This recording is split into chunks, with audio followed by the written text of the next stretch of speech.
என்ன அனுசரிச்சு போனா நீங்க இந்த வீட்ல இருக்கலாம். இல்ல நீங்க 2 பேரும் தெரு கோடிதான். நீங்களே முடிவு பண்ணிக்கோங்க.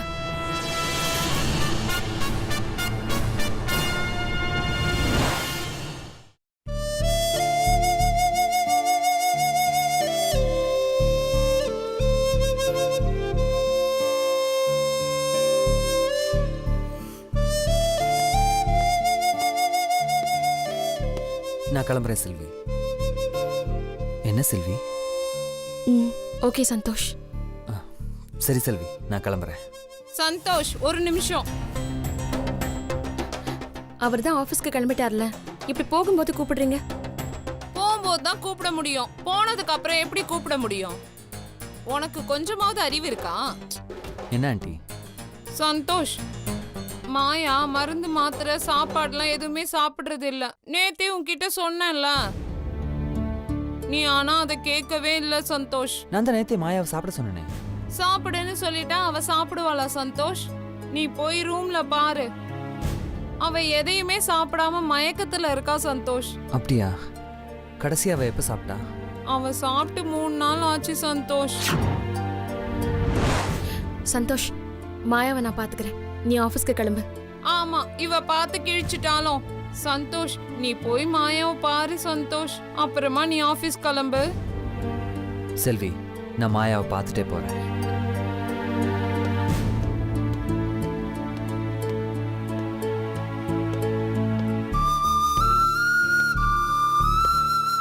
மாயா, மாயா. சந்தோஷ்,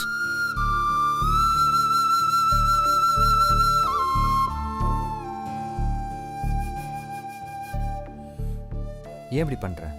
ஒழுங்கா சாப்பிட மாட்டேங்கிறியா? மாத்திரையும் போட மாட்டேங்கிறியா? என்னாச்சு உனக்கு? இல்ல சந்தோஷ், கொஞ்சம் கஷ்டமா இருந்துச்சு, அதான் சாப்பிட பிடிக்க மாட்டேங்குது. இந்த கஷ்டம் எல்லாமே கொஞ்ச நாளைக்கு தான். ஆனா உன்னோட ஹெல்த்துக்கு ஏதாவது ஆயிடுச்சுன்னா அவ்வளோ ஈஸியா சரி பண்ண முடியாது. தயவு செஞ்சு புரிஞ்சுக்கோ.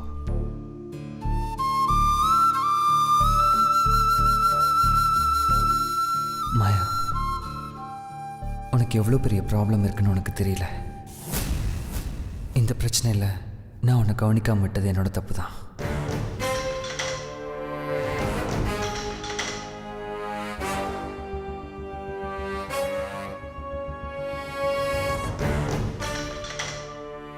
என்ன சந்தோஷ் யோசிக்கிற? உன்னோட ஹெல்த் ரொம்ப இம்பார்ட்டன்ட்.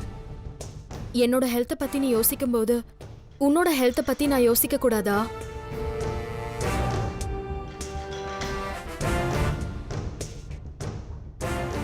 இந்த ஒரு மாசத்துல நீ எவ்ளோ இழைச்சிட்டு தெரியுமா?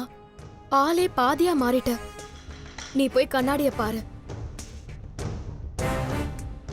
உன்னோட ஹெல்த் எனக்கு ரொம்ப முக்கியம் சந்தோஷ். உன்னை சுத்தி நடக்கிற டார்ச்சர் என்னன்னு உனக்கு தெரியல சந்தோஷ். இங்க எல்லாத்துக்குமே நீ இடம் கொடுத்துட்டு இருக்க. நீ செல்வி கூட வாழக்கூடாதுன்னு எப்பவுமே நினைச்சதில்ல. ஆனா நீ இப்படி ஒரு டார்ச்சரை அனுபவிக்க கூடாதுன்னு தான் சொல்லிட்டு இருக்க. அதனாலதான் என்னால நிம்மதியா சாப்பிடவும் முடியல.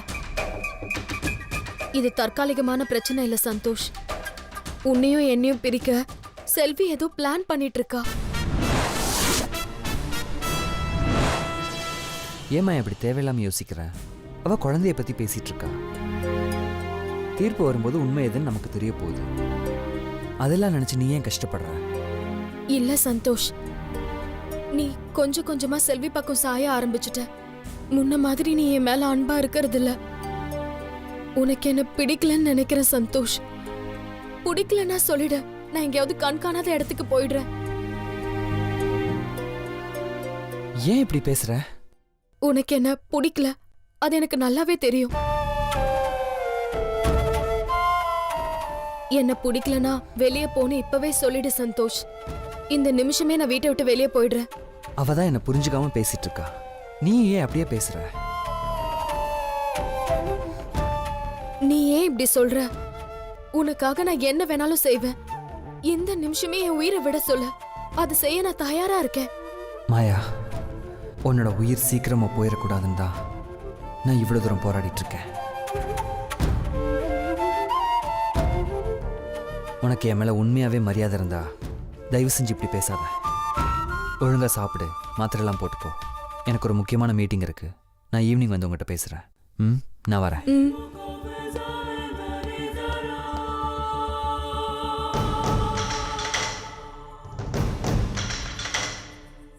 ஏ மாயா, சந்தோஷ் உன் பக்கம் தாண்டி பேசுறான். நான் போயிட்டு வரேன் செல்வி. வரேன் ஆண்டி. நான் பேசினதுனால தான் அவன் என் பக்கம் பேசுறான். அதுக்கு இல்லடி, உனக்கு உடம்பு சரியில்லைன்னு சொன்னாலே அவன் மூஞ்சே மாறி போயிடுது. இதாண்டி சரியான சந்தர்ப்பம், இதை நாம யூஸ் பண்ணிக்கலாம். ஏய், என்ன நடக்குதுன்னு வெளியில நின்னு பார்க்கலாம் வாடி.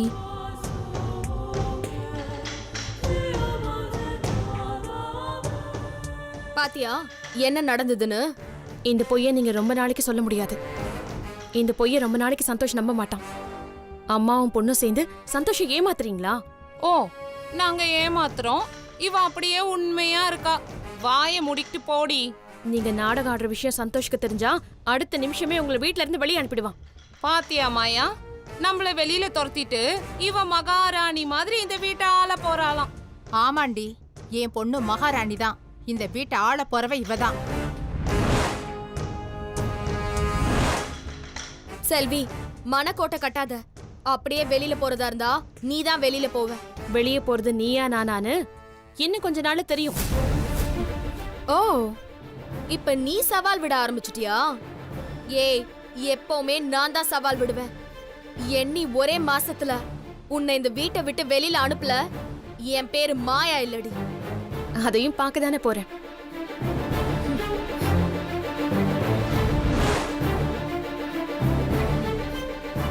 செல்வி, மனசு தளராத. அஞ்சலி, மிச்சம் வைக்காம எல்லாத்தையும் சாப்பிடணும், சரியா? சரிம்மா, ஈவினிங் சீக்கிரமா வந்துருங்க. சரி செல்லம், பாய். பத்ரம், பார்த்து போயிட்டு வா. பாய்மா. பாய்.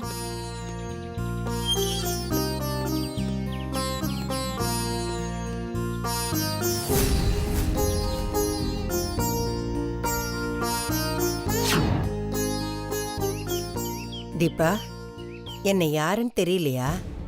தெரியலம்மா. என் பேர் கண்ணம்மா. நான் இதுக்கு முன்னாடி உங்களை பார்த்ததே இல்லையே. உங்களுக்கு என்ன எப்படி தெரியும்? உன்னை பத்தி எனக்கு நல்லா தெரியும். ஆனா நானும் இது வரைக்கும் உன்னை பார்த்ததே இல்லை. இப்பதான் முறையா உன்னை பார்க்கறேன். என்ன, முன்ன பின்ன அறிமுகம் இல்லாதவங்க நம்ம கிட்ட உரிமையோட பேசுறாங்களேன்னு பாக்குறியா?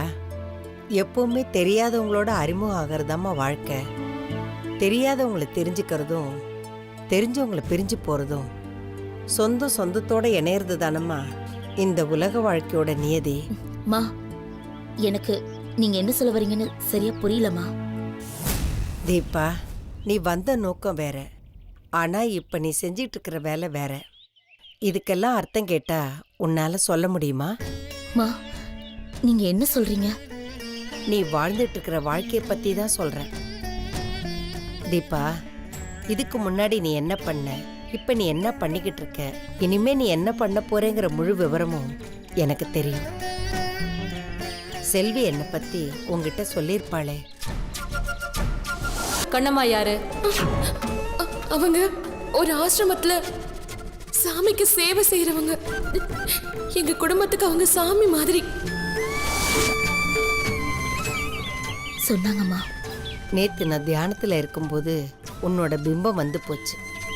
அப்பவே உன்னோட முழு விவரமும் எனக்கு தெரிஞ்சு போச்சுமா. செல்வியோட குழந்தைய தானே இப்ப நீ ஸ்கூலுக்கு வழி அனுப்பி வச்ச? மா, உண்மை என்னன்னு உனக்கும் தெரியும், எனக்கும் தெரியும். இப்ப நீ அதை ஒத்துக்கிறதுனால உனக்கு எந்த பிரச்சனையும் வராது. நான் கோர்ட்டுக்கு வந்து உனக்கு எதிராக சாட்சி சொல்ல போறதும் கிடையாது. அதனால நீ பயப்படாம நான் கேட்குற கேள்விக்கு மட்டும் பதில் சொல்லு. அஞ்சலி செல்வியோட குழந்தை தானே? தீபா, பதில் சொல்லுமா.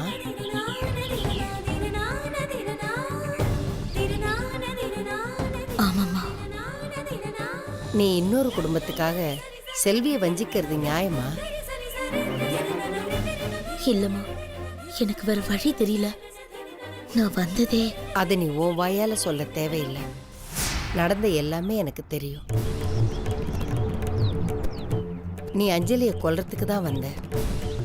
ஆனா அவளோட நல்ல நடவடிக்கையால உனக்கு அவ மேல அன்பு வந்துருச்சு.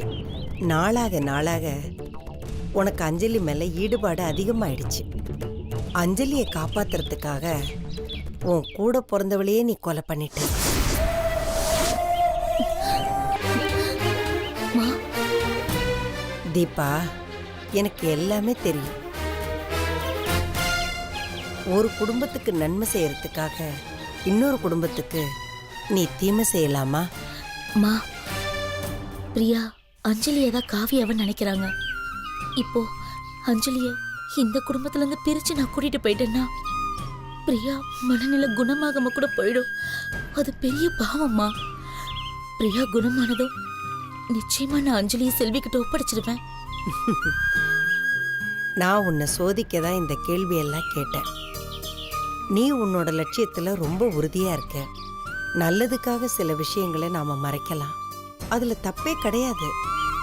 அந்த குடும்பத்தோட நல்லதுக்காகத்தான் நீ இத பண்ற. அந்த தெய்வம் உனக்கு துணையா இருக்கும். நான் நிறைய தப்பு பண்ணிட்டேம்மா. நான் கூட பிறந்தவளையே கொலை பண்ண பாவி. அதனால எனக்கு நிச்சயம் தண்டனை காத்துக்கிட்டு இருக்குமா. இல்ல தீபா, நீ தப்பு பண்ணல. தப்பு பண்ணவங்கள நீ அழிச்சிருக்க. அதுக்கு பேர் கொலை இல்ல, வதம். ஒரு தீயவளை அழிச்சு நீ 2 குடும்பத்தையும் காப்பாத்திருக்க. உனக்கு அதனால எந்த பிரச்சனையுமே வராது. நீயா போய் கொலை பண்ணிட்டேன்னு வாக்குமூலம் கொடுத்தா மட்டும்தான் இந்த விஷயம் எல்லாருக்குமே தெரிய வரும். இல்லைன்னா இந்த கொலையை யாராலையுமே கண்டுபிடிக்க முடியாது. நீ நல்லது செய்யணும்னு நினைக்கிறதுனால தான் அந்த தெய்வத்தோட அருள் உனக்கு துணையா இருக்கு. என்னதான் தெய்வத்தோட அருள் எனக்கு துணையா இருந்தாலும் செத்தவ பேயா மாறி தினமும் என்ன சித்திரவதை பண்றாமா. கவலைப்படாத தீபா, அவளோட எதிர்பாராத மரணம் தான் அவளை இப்படியெல்லாம் செய்ய தூண்டுது. இது எல்லாமே விதிப்பயன்தான். உன்னோட எல்லா பிரச்சனைகளும் தீரும்போது அந்த ஆத்மாவோட தொல்லையும் உன்னை விட்டு விலகிடும். அதுக்காக நீ எந்த முயற்சியும் எடுக்க தேவையில்லை. அந்த ஆத்மாவால உன்னை அச்சுறுத்த மட்டும்தான் முடியும். மற்றபடி உன்னை வேற எதுவுமே செய்ய முடியாது. இல்லம்மா, அவளால அஞ்சலிக்கு ஏதாவது ஆபத்து வந்துருமோன்னு தான் எனக்கு ரொம்ப பயமா இருக்குமா. தீபா, உனக்கு அந்த நாகம் துணையா இருக்கிறதுனால எந்த ஆபத்துமே வராது. நீ தைரியமா இரு. சரிங்கம்மா. தீபா, அமாவாசை அன்னைக்கு மட்டும் நீ ரொம்ப ஜாக்கிரதையா இருக்கணும். ஏன்னா அன்னைக்கு தான் கெட்ட ஆத்மாக்களுக்கு ரொம்ப சக்தி அதிகமா இருக்கும். சரிங்கம்மா. உன்னோட குற்ற உணர்ச்சியை நீ இப்பவே மறந்துரு. அந்த குடும்பத்துக்காகவும் அந்த குழந்தைக்காகவும் நீ செய்யற தியாகத்தை யாராலும் செய்ய முடியாது தீபா. மா, எனக்கு இன்னும் கூட புரியல. நான் எந்த விதத்துல உங்களுக்கு சம்பந்தப்பட்டவ சொல்லுங்கம்மா. செல்விக்கு சம்பந்தப்பட்ட எல்லாருமே என்னோட திஷ்டியில தெரிஞ்சிருவாங்க. அவங்களுக்கு சில அறிவுரைகளை சொல்ல வேண்டியது என்னோட கடமை. செல்வி ஒரு தெய்வ பிறவி. அவளுக்கு நான் உதவுறத புண்ணியமா நினைக்கிறேன். மா, நான் தெரிஞ்சோ தெரியாமலோ செஞ்ச தவறு எல்லாத்தையுமே தயவு செஞ்சு என்ன மன்னிச்சிருங்கம்மா. தீபா, எல்லாருக்குமே கர்ம வினைன்னு ஒண்ணு இருக்கு. அதோட பலனை தான் நாம இந்த ஜென்மத்துல அனுபவிக்கிறோம். உன் மனசுல தோன்ற நல்ல விஷயங்களை மட்டுமே நீ செய். நிச்சயமா உன் எண்ணம் ஈடேறும். அது நடந்த பிறகு நீ இந்த பாதையிலேருந்து விலகிடு. சரிங்கம்மா. நீ வணங்குற தெய்வம் உன்னை கைவிடாது. அந்த தெய்வத்தை நீ துணையா வச்சுக்கோ. நீ போயிட்டு இருக்கிறது சரியான பாதை. அதை சொல்றதுக்காகத்தான் நான் இப்ப இங்க வந்தேன். இதுல முரண்பாடா வேற எதையும் செஞ்சிடாத, அப்புறம் உனக்கே அது ஆபத்தாயிடும். சரிங்கம்மா. அந்த குடும்பத்தையும் காப்பாத்தணும், செல்விக்கிட்டையும் குழந்தைய ஒப்படைக்கணுங்கிற உன்னோட நல்ல எண்ணம் கூடிய சீக்கிரமாவே நிறைவேறும்.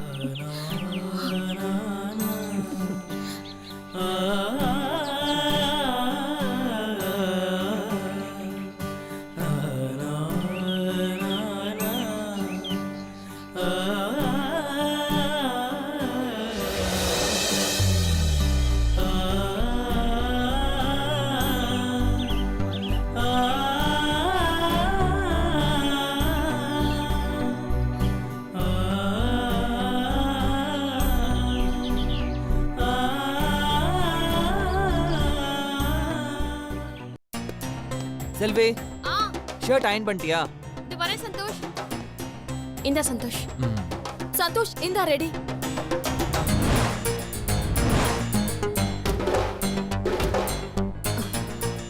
சந்தோஷ், இன்னைக்கு உனக்காகவே நானே அயன் பண்ணி வச்சிருக்கேன்.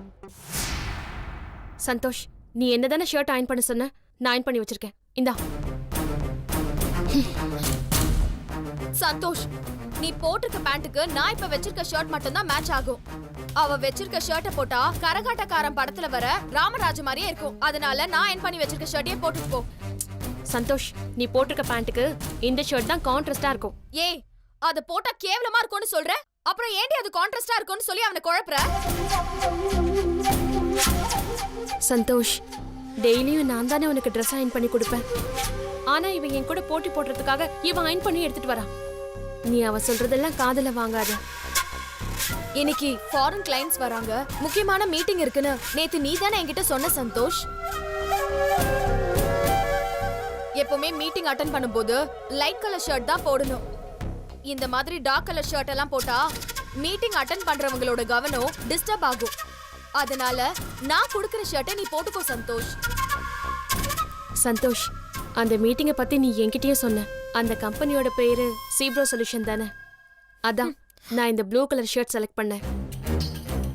அந்த கம்பெனியோட பேரை வச்சே அவங்களுக்கு ப்ளூ கலர்னா ரொம்ப பிடிக்கும்னு தெரிஞ்சுக்கிட்டேன். அதனால இந்த ஷர்ட் போட்டு போனா அந்த கான்ட்ராக்ட் உனக்கு கண்டிப்பா கிடைக்கும் சந்தோஷ். சந்தோஷ், மாயா எவ்வளவு அறிவுபூர்வமா பேசுறா. நீ அவ பேச்ச கேப்பியா இல்ல அறிவே இல்லாதவ பெத்த அவ பொண்ணு பேச்ச கேப்பியா? ஆண்டி, ஏன் உங்களை ஹர்ட் பண்றீங்க? அப்படியெல்லாம் பேசாதீங்க. சந்தோஷ், நீ கூட தான் மாயா கொடுத்த ஷர்ட்டை போடாம மாயா மனசை கஷ்டப்படுத்துற. நீ ஏதோ பேசணும்னு பேசாத. பேச்செல்லாம் பேச்சா இருக்கணும். எதுக்கு எடுத்தாலும் இப்படி போட்டி போட்டா நான் யார் பக்கம் தான் பேசுறது? நியாயம் எந்த பக்கம் இருக்கோ அந்த பக்கம் தான் பேசணும். ஆண்டி, நீங்க ஏன் இப்படி நடந்துக்கிறீங்க? அவங்க எப்பவுமே இப்படிதான் நடந்துக்கிறாங்க மாப்பிள்ள. நாங்க அமைதியா இருந்தாலும் எங்களை சீண்டி சண்டை போடுறாங்க. அவங்க ஏன் இப்படி பண்றாங்கன்னு எங்களுக்கும் தெரியல. சந்தோஷ், எப்படி நேரம் பார்த்து என்ன கோத்து விடுறா பாரு. இவ குடும்பத்து பொம்பளையா இருந்தா இப்படி எல்லாம் பேசுவாளா? ஏண்டி, நான் சட்டைய பத்தி பேசினா தேவையில்லாம ஏண்டி என் கேரக்டரை பத்தி பேசுற? சந்தோஷ சின்ன வயசுல இருந்து வளர்த்தவன் நானு. என் கேரக்டரை பத்தி அவனுக்கு தெரியும். பேச்சு நிறுத்துங்க. எப்பவுமே இந்த குடும்பத்துல ஒரே சண்டை சச்சரவா தான் இருக்கு. வர வர இந்த வீட்ல இருக்கவே எனக்கு பிடிக்கல. தலையை பிச்சுக்கிட்டீங்க, ஓடி போயிடலாம் மாட்டேன். சந்தோஷ்,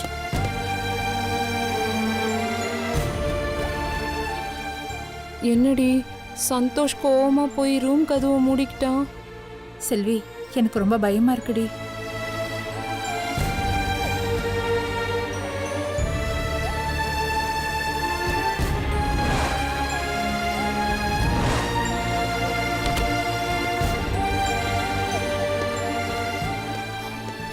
சந்தோஷ், எனக்கு எந்த ஷர்ட்டும் வேண்டாம். நான் டி ஷர்ட்டை ஆஃபீஸ்க்கு போட்டு போய்க்கிறேன். இந்த 2 ஷர்ட்டையும் நீங்களே மாட்டிக்கிங்க. சந்தோஷ்.